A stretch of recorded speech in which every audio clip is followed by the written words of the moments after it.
Welcome everyone to Ener-Vate's very first webinar. We're very proud to host the first webinar. We've been working on something like this for quite a while now. And apologies for any gremlins. Hopefully there won't be any, but apologies for any gremlins that occur during our first go. But hopefully we can move on quickly. But the purpose today is really to look at improving the understanding and the knowledge around the management and maintenance and the ongoing performance of heat networks. There is a lot of, rightly, huge effort goes into designing heat networks and getting heat networks to the right standard from a technical design and standards point of view. But these benefits really are not showing through, or won't show through, and won't manifest themselves in successfully operated schemes unless there is equal focus put onto the and the management of the data collection and the understanding of what customers actually need and require out of a heat network system. So this particular webinar is to, I'm sure most of people on the call are aware of this, but spreading the knowledge and improving the all-round industry performance on the monitoring and the maintenance and the servicing of clients. So that's the purpose of today's call. Following a few slides from me, which I will focus more on the softer side and the customer side of things.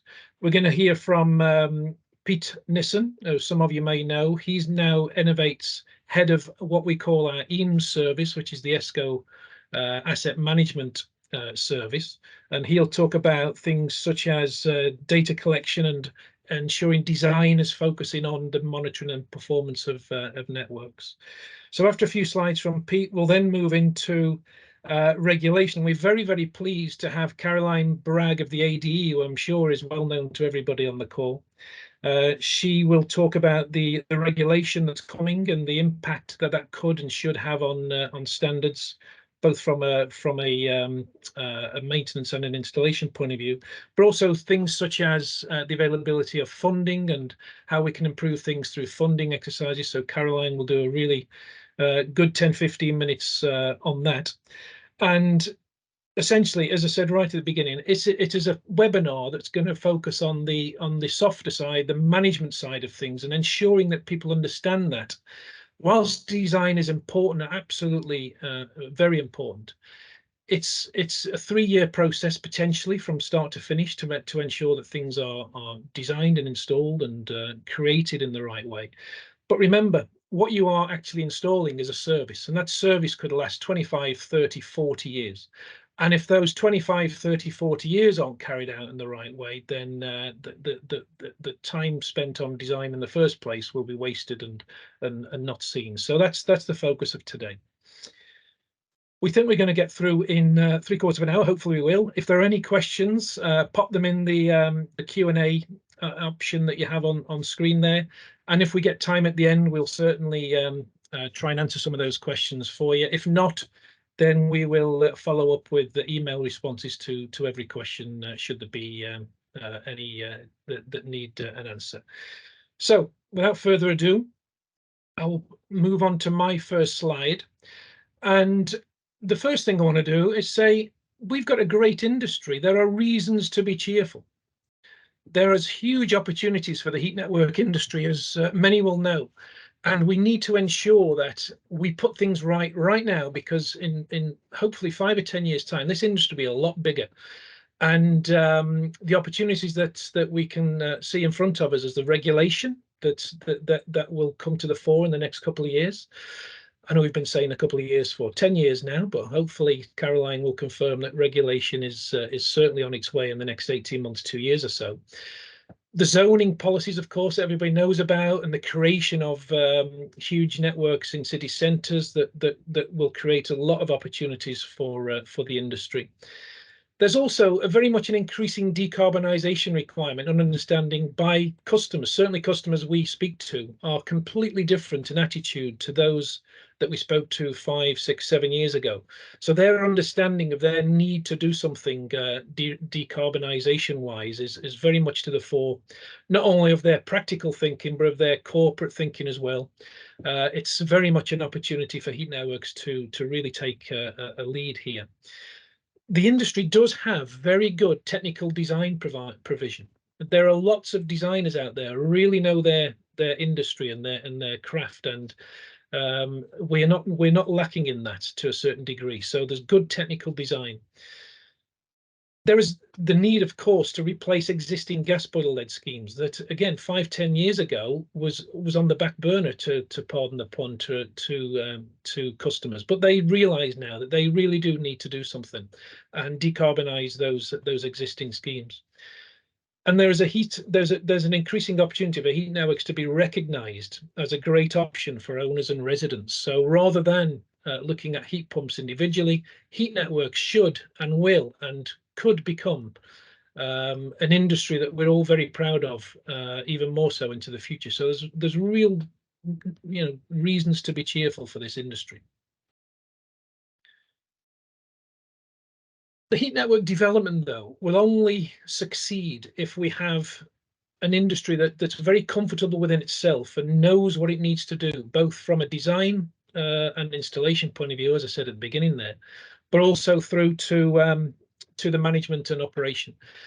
One question I always ask is the public, why are they not clamoring to be connected to heat networks? What is it about heat networks that's stopping this public clamor to be connected to one? The customer experience, or many of the customer experience, not all, of course, there are good examples out there, but there is poor service being provided over the past years compared to other utilities. Why is this? Why has that been a factor? There is a lack of understanding of what a heat network could and should be from many operators of heat networks that are not familiar with the industry. Why should they be? They tend to be either council-owned networks or maybe housing association-owned networks. Well, their expertise lies in their own area, of course, and heat networks, to become an expert or should be monitored by expertise that doesn't exist within those organizations, and why should it? And then the final point that I really is be in my bonnet is the lack of importance that placed on the expertise that's required and the management of the heat network post installation. It goes into the pile of we can manage that without particular expertise, and that ultimately leads to poor service. I will come on to the points at the end there in terms of the different things that that go towards an EAMS service. Those who know me out there will always say that I talk in analogies all the time, and I think the best analogy I can come up with is that, as I said right at the beginning, is that there's a great emphasis on design, and there's a great emphasis to get the thing built and able to perform at its most beneficial to customers. But the one thing that customers see, the one thing that customers actually feel and touch when it comes to heat networks, is the customer service that they receive. They don't particularly see the pipe work underground. They don't particularly see the design detail that goes into energy centres. They don't see the perfection of how CHPs in the old days or heat pumps now are sized and optimized through performance, etc. They don't see any of that. What they see is the service levels and their billing and the metering and the accuracy and the communication. That's what they see. And it is the analogy I put forward there is that the very young lady there on the phone complaining about a perfectly designed car. The only thing that car is designed to do is travel across the ground in a very efficient way. The only thing that connects that car to the ground are the tires, and therefore the tires in this particular case here are badly designed, or they constantly break down, etc. So equal design and expertise has to go into the tires, because if the tires don't work, then the car doesn't travel. However much expertise and design has gone into that car, it's sat there going nowhere with a customer complaining and not achieving what they set out to be. So quite a stretch as an analogy, I'll grant you that, but it's something that I think plays a good role in the sense of what do customers of heat networks actually see and feel, and that is the customer service that they provide, and that's got to be good. Otherwise, as the car with the tires, it will go nowhere. as everybody, I think, on the call will understand, if this industry is to provide 20% of the UK's heat by 2050, which is a government target, then it must create a culture that, first of all, creates a customer demand. We need the benefits of the well-designed and operated heat network to be understood and seen by both developers and end users. We need that. We need to understand that the expertise is there and the performance of those networks is catered for and is provided by expertise. And that will only come with greater emphasis by us all, by this industry, placed on good operational management and customer communications and service levels. As I said, all the effort and design for 2 or 3 years will go unnoticed unless the operational performance is equally catered for over the 25, 30, 40 years sometimes area of service that a heat network ultimately is. A heat network installation is both a physical installation and an operational service, and both of those things need expertise and ongoing management. So that's enough from me, just to provide the background of where I think the industry should concentrate its efforts. I will now hand you over to Pete Nissen, who is our EAMS manager or head of EAMS service, and he will go through some of the design inputs and data collection points that we see. So over to you, Pete.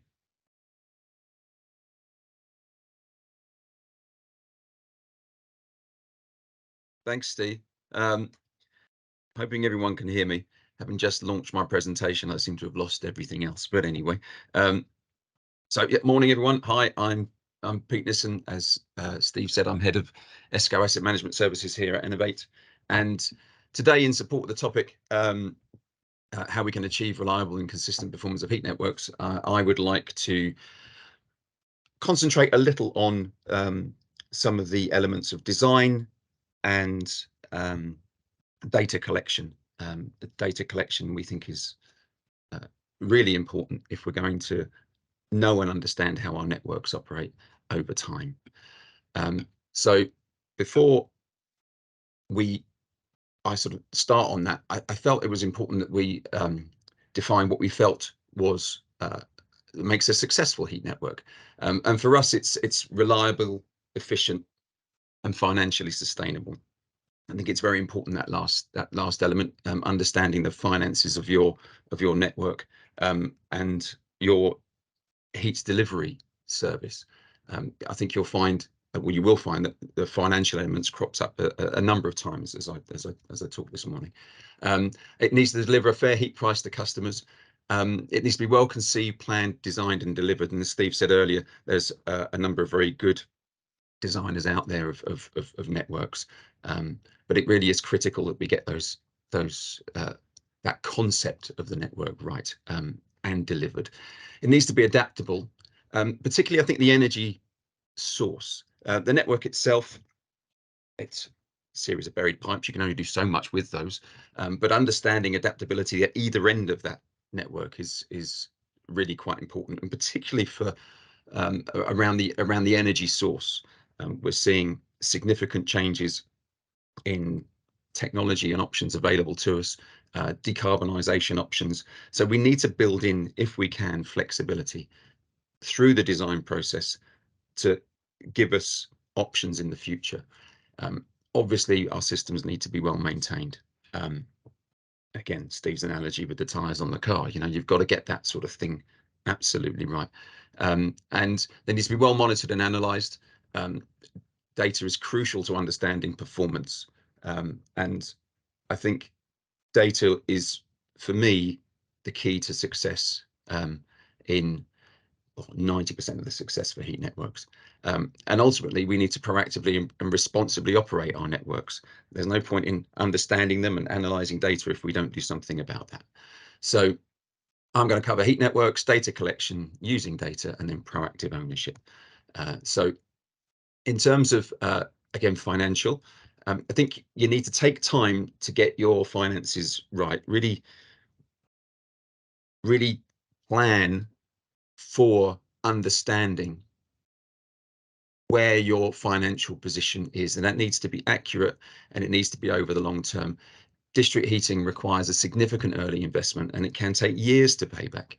And that needs to be modeled and it needs to be understood. Unlike a number of typical construction developments, district heating is a very different financial model that needs to be carefully put together and understood. So you need to make sure that you model and then understand these long-term as well as short-term heat-related costs. And you need to keep that model up to date and always stay aware of your economic position. You need to know whether you have the finances in place to react to something. And like with a lot of construction, you need to set realistic budgets. Too many schemes get trimmed away because the budgets weren't right. I think the beauty of district heating and a long-term model is you really can see the benefit of the right investment at the right time over the long term. So in terms of technical, you need to carefully consider your options, and this is in the earliest stages of design. I mean, these are the biggest decisions. So take your time to get these decisions right. Use the skills of those around you to, really think these things through. Don't rush the early stages. You will, if you head off in the wrong direction, bringing that ship back and getting on a different direction can be really difficult. And don't necessarily repeat past solutions, but certainly learn from them. Absolutely. With the different technologies coming onto the market, the different options that we're seeing, they need to be more than just words in a report. And then we end up just drifting back to what we've done in the past. We do have to embrace new technologies going forward. And we need to design things carefully in an hour and a half time. I was a consultant for years, and one of my bugbears was never having quite enough time. I probably wasted some of it, but even so, you've got to get the amount of time right to do the design. It's really important that we get that preparation right. And building flexibility to grow, adapt, and interconnect. And as Steve mentioned earlier, heat network zones are coming, and we really need to be able to understand how we can interconnect with adjoining heat network zones, and how to get support and connectivity correct with those. We need to plan for the operation through the design. Again, Steve alluded to this. At the end of the day, the design can be technically correct, but it needs to also make sure that it's captured all the things that one needs for the long term and the running of the network. And you also need to understand phases. It's really important. The early stages of the network, which has been designed for the 40, 50 year part of the journey, not necessarily the first 2 to 3 years. And you need to be building confidence in the heat network early on. And so you need to understand how you can successfully deliver heat to your customers in those early stages as the network starts to grow.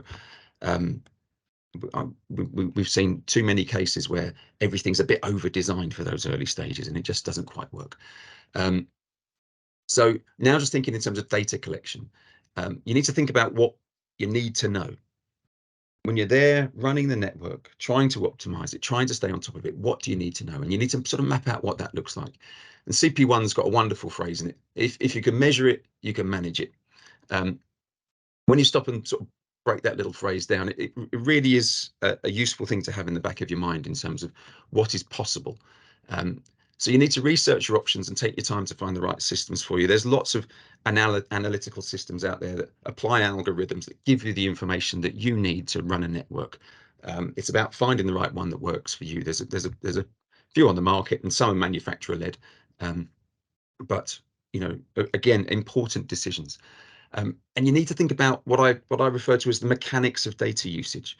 And that is so who's capturing it, who's analyzing it and reporting on it, who receives those reports and then learns and acts upon them, and then finally who stores it. These are significant activities that need to take place potentially on a monthly or quarterly basis, and that whole thought process of how I run my network needs to be thought about and put into place.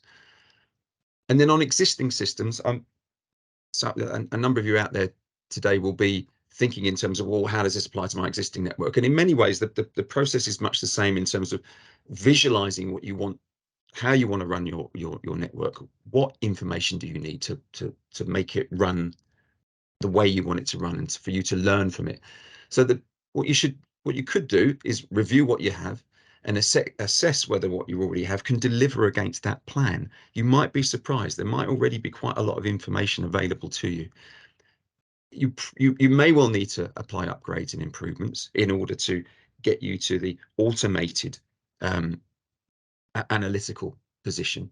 But again, if you model and you understand the finances, you will be able to justify, hopefully, that investment to increase your data collection and analytical services, because you should be able to improve efficiency along the line, possibly even extend the life of certain components, and that's where you start to get payback. And again, you need to set up the contracts and to analyze that data again, the mechanics. And then you need to get to know your system and start to make those positive interventions. It's I'm not saying it's easy to set everything up, but it is quite difficult to then say, right, I'm prepared to now start to make positive interventions. I'm prepared to invest, spend money, look at my financial modeling and move forward. So I've just done a little sketch here, which just very simply, just a few locations of heat meters dotted around your network can tell you so much information and really enable you to start to understand how it works, understand where you need to invest, be able to compare with other networks, to compare with other elements within the same network.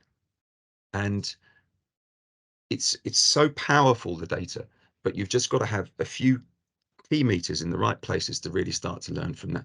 Now, the metering and billing regs should have most buildings with meters at your point of supply. In this case, I've got a heat interface unit shown in the buildings here. You should have them as they enter the buildings as well.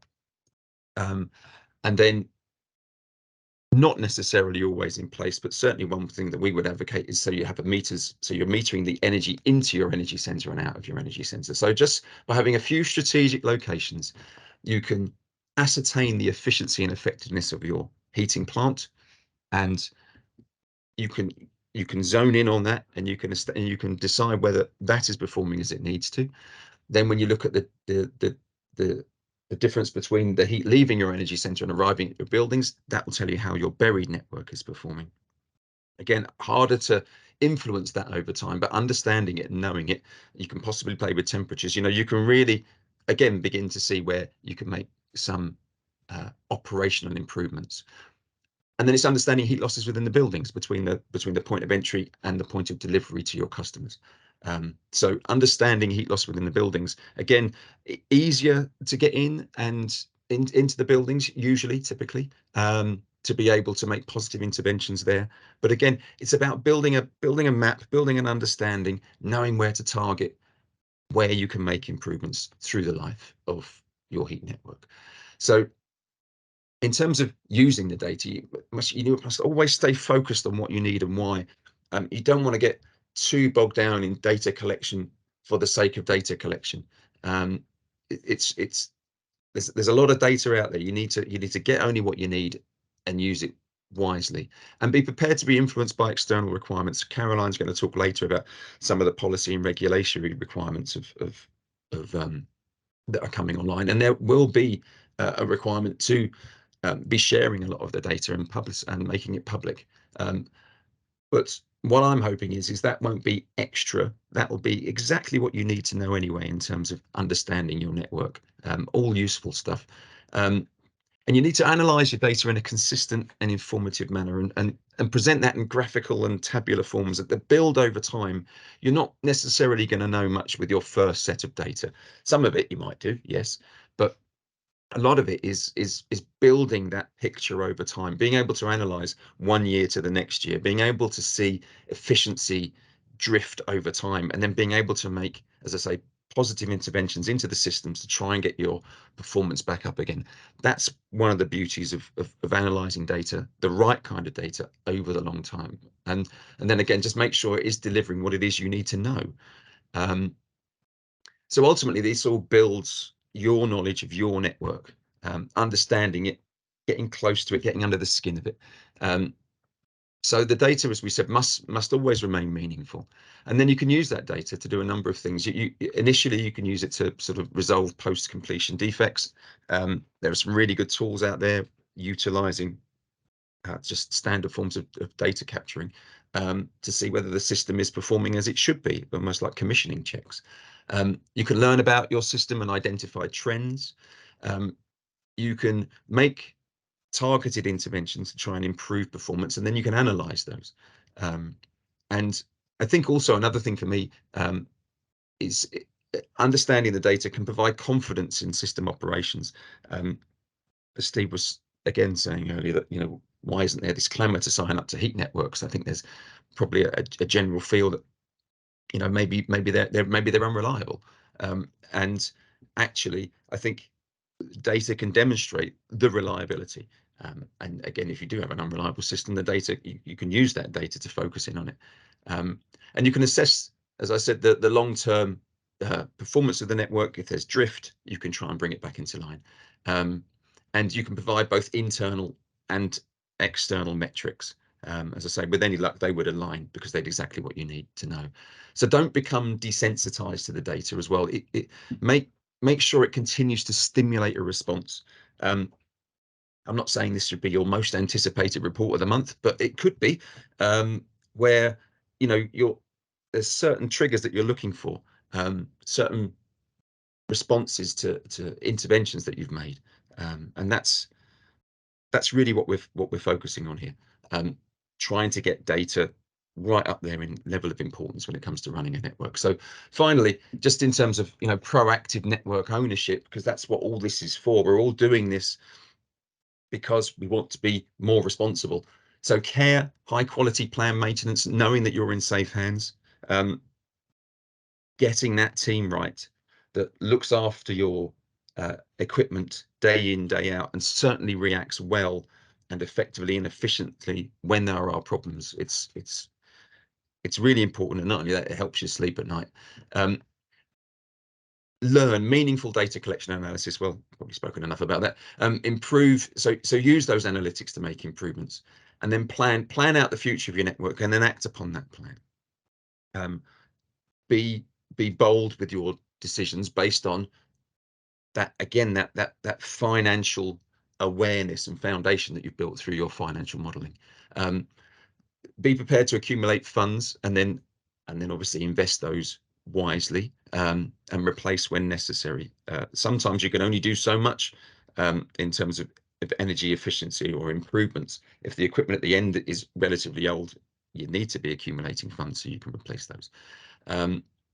And of course deliver, and always remember that the heat network is here for its customers. We are just here to sort of facilitate that. So yep, that's me. Thank you very much for listening. I'm now going to pass you over to Caroline Bragger, the ADE, who's very kindly giving her time to us this morning and is going to look ahead at policy and regulation. So over to you, Caroline. Perfect. Thank you so much. So good morning, everyone, and thank you very much to Ener-Vate for inviting me here today. What I'm going to do is give you a brief overview of some of the policy and regulation that is coming forward over the next few years. Very briefly, just so you know who I am, I'm the Director of Policy and Research at the Association for Decentralised Energy, so a trade association that represents heat network interests, among others, to the government. So let's get started, shall we, if we go ahead? So I'll talk about three things today. First, the heat network efficiency scheme. Second, the introduction of regulated customer and technical standards. And then also the introduction of the heat network technical assurance scheme. So if we go straight to the heat network efficiency scheme. So this is a 32 million grant funding programme from the government, so from the Department of Energy Security and Net Zero, that is providing revenue and capital for optimisation studies and then the remedial works respectively. It's open to all heat network operators, whether you're public, private or third sector, to make improvements to poorly performing schemes, and particularly those that are serving customers in need. So that might be those in social housing, those in fuel poverty, care homes and sheltered housing, for example. The reason I wanted to start with this is that this program, HNES, is open now. It opened in February 2023, and there will be 2 waves. So the first year is underway right now and will end in March 2024, and then we'll have a second year which starts thereafter, so April 2024 for that year to come. I think the first thing to say on this is that it's really this is quite an interesting funding scheme because it is very specifically looking to support those who may have poorly performing existing schemes ahead of regulation coming in, which I will talk about in a minute. So it's definitely something to look at if you feel you meet the requirements. Now, let's go to the next one. So the introduction of regulated customer and technical standards. At the minute, there is an energy security bill which is passing through the Houses of Parliament. What that does for heat networks is 2 things. On the one hand, it will introduce zoning, which obviously we've talked about a little bit already. That will create powers by which larger heat networks are able to mandate connections within particular zones, including to connect to smaller communal or kind of one building based heat networks. The other thing, which is really important, is that it will give the government powers to introduce mandatory technical and customer service standards for the sector. What is likely to happen is that we are about that legislation is about to enter the House of Commons for debate. It will pass through the Houses of Commons during this year, and then what will happen is that the government will start to introduce things called statutory instruments, which will be the specifics around the regulation and particularly around Ofgem's role in regulating the market. With all that said, we are therefore likely to see Ofgem starting to regulate this market in 2024. So, what will be the impact on heat network performance and for those who are already operating heat networks or developing them? So the first is that there will be a transition period. So if you are operating an existing heat network now, there will be a transitionary period where Ofgem is starting to put the building blocks together and isn't probably enforcing standards as harshly as it may in the medium to long term. On the technical standards, this will create requirements on how heat networks are built and then operated, very, very likely to draw on CP1 2020, although that's not fully confirmed yet. The other thing is that the customer service standards side of thing is also likely to create pressure on improved technical performance, for example, through a focus on service interruptions and price transparency for the sector. I think it's a good bet that a lot of the customer standards that we'll see will really build on where we've seen with Heat Trust, for example, to date. So, for example, looking at guaranteed service payments, a view on service interruptions, but they are likely to go further. Although the price transparency side of things is not fully worked out at the minute, and it's an area that government is currently working with industry on, it is something that will be part of the overall regulation of the sector and something to bear in mind now. Now, I've included also a link to further updates there. Now, if we go to the final slide, alongside the introduction, particularly around the technical standards, there is work underway at the minute to introduce an assurance scheme that will basically lock on to the technical standards and support them. The work is ongoing at the minute, and they are working to finalise the documentation this year. And then the whole framework will be introduced in line with the introduction of technical standards. Now, the important things to bear in mind with respect to this is that it will include new schemes, existing schemes, and where you make significant refurbishment to existing schemes. The other thing to note is that the development of this assurance scheme is likely to significantly increase the rigour and scrutiny of both heat network design and also operation, with independent third-party validation throughout the period in which you are developing your network. And then there will be verification processes thereafter when you are actually operating that.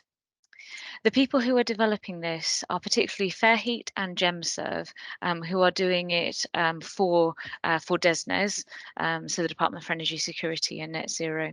I've included some links here, but particularly in the next 3 months, we're likely to see far more coming forward in terms of what will be expected from the sector. I think the final thing to note on this is that, as we've talked about before, this is not intended to simply add significant administrative burden to the sector for very little benefit to those who are developing or operating schemes. What they are really hoping to do is that the process you will need to put in place in terms of both the validation and verification already builds on what you should be thinking about in terms of CP1, but also your own data processes as you're operating the scheme and as we've just talked about. Okay, so finally, I know that was a little bit of a brief overview, but very happy to take questions as we get into the Q&A. I think if you take one thing away from what I've said today, it is that government is increasingly focused on achieving a consistent level of minimum technical performance across the heat network sector, and that this will include existing heat networks. There is funding available now for those where the design in particular is really getting away from that, but this will be followed by stricter regulatory measures in the medium term. What that means overall is that now there has never been a better and more important time to consider improvements and a greater focus on your technical performance, both for your organisation and your upcoming compliance with regulation, but also for your customers. Thank you very much. Thank you, Caroline. Can everybody hear me again?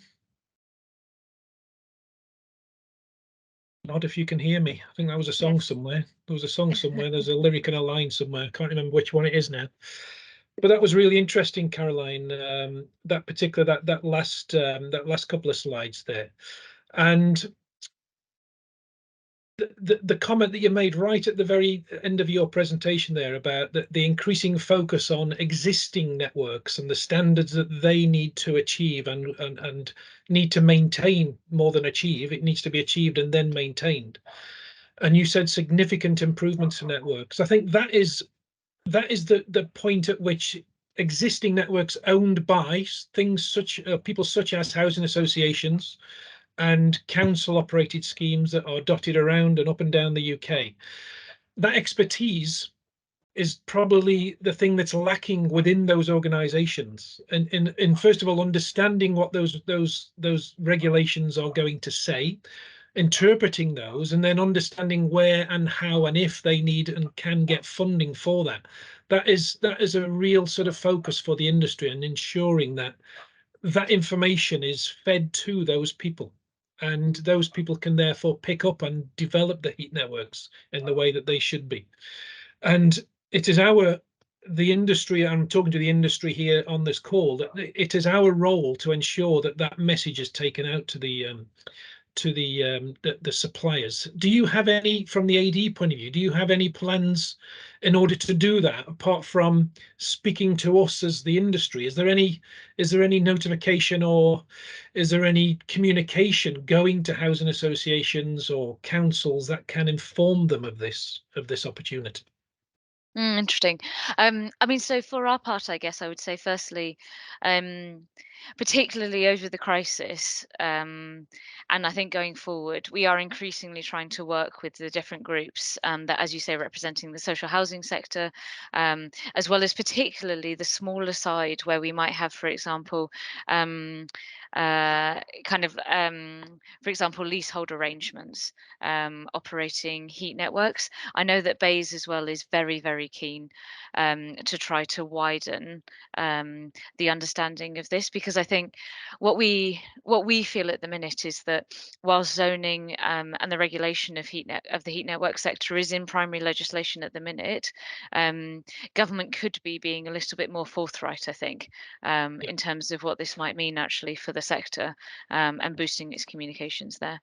And I think that's the point that I always return to, is that we as an industry talk to ourselves a lot, Caroline, and we sort of look to yourselves as AD and others to say, well, this is the way, the direction of the industry that goes out to its clients and out to its customers. And I'm very pleased to see some representatives of our clients on the call today that are interested enough to join us on this conversation. But there are many that won't be, and there are many that are not engaging or not even aware of what we are talking about today.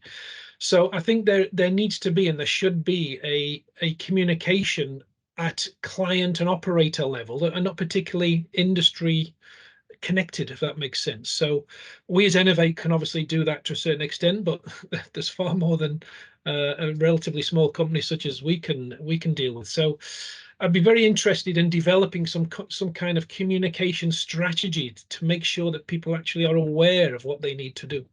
So I think that's again a missing link in how to grow our industry. Rather than going out to the customers all the time, make sure the customers understand enough to come into and request these services from the industry.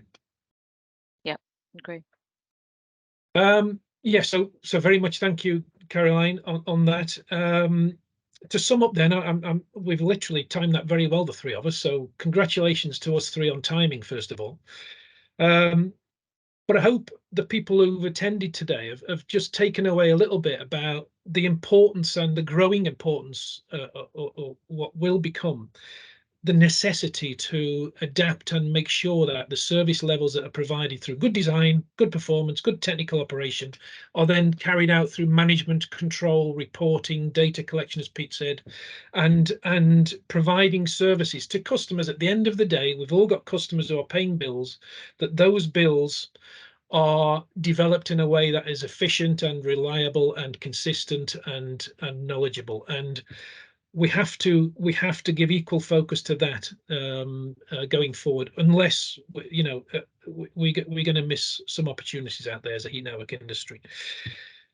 So I think that sums today up. I hope everybody's enjoyed our first one. So it's been a bit it's been a great learning curve for us to host this today. We really do want to host others in the future. So if there's anybody out there who needs or wants to or can suggest alternative discussion points, then we'll gladly talk to you about those. But hopefully we can see you all again in the future. And very much thanks to Caroline for coming on today. Thanks to Pete for putting those excellent slides together. And we'll see you all at the next one. And any questions and answers that you may have that you don't feel happy to put into the chat today, fire away at myself, and we'll come back to you with any points. We have recorded the event today, so we can send that out to everybody just in case there's things that they want to refer to, especially on the slides that Caroline said in terms of the funding, etc. So thanks everyone, and we will see you next time.